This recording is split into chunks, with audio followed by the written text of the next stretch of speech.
एकादशी व्रतस्य पुण्यं सर्वपापनिवारिणं या पठेत् समाहितो नरः स मुक्तो यानि कर्मसु। जो व्यक्ति पूरी श्रद्धा पूर्वक एकादशी व्रत का पालन करता है वह सारे पापों से मुक्त होकर मोक्ष की प्राप्ति करता है।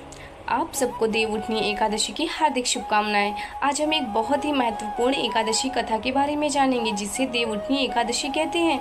यह एकादशी विशेष रूप से भगवान विष्णु के 4 महीने की योग निद्रा से जागने के दिन मनाई जाती है।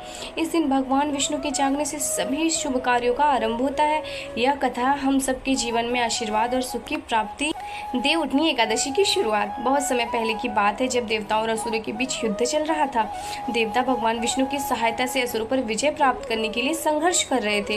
देवता यह जानते थे कि भगवान विष्णु का समर्थन उनके लिए आवश्यक है और इसलिए भगवान विष्णु के लिए उनके हृदय में बहुत श्रद्धा थी। फिर भी एक दिन भगवान विष्णु ने अपने भक्तों से कहा, मुझे कुछ समय के लिए योग निद्रा में जाना है। मैं 4 महीने के लिए सोने जा रहा हूँ ताकि ब्रह्मांड में शांति और संतुलन बना रहे। इस दौरान देवता और सभी जीवों अपनी जिम्मेदारी निभानी होगी। भगवान विष्णु की निद्रा। भगवान विष्णु ने आषाढ़ माह के शुक्ल पक्ष की एकादशी से अपनी योग निद्रा शुरू की। यह समय था जब भगवान विष्णु शयन की मुद्रा में चले गए थे। 4 महीने तक वह योग निद्रा में रहने वाले थे।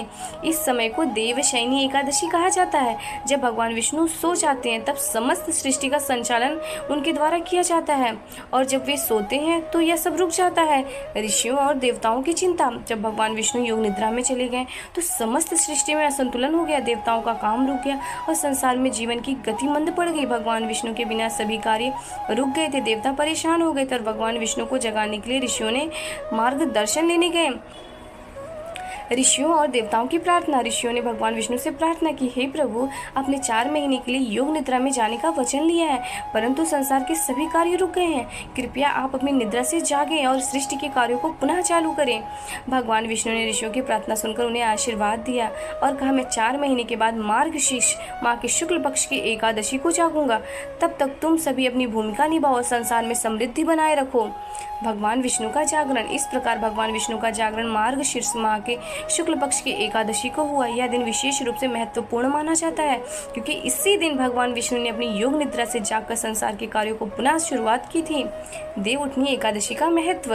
देवउठनी एकादशी को भगवान विष्णु के जगाने का दिन माना जाता है और इसे प्रबोधनी एकादशी भी कहा जाता है।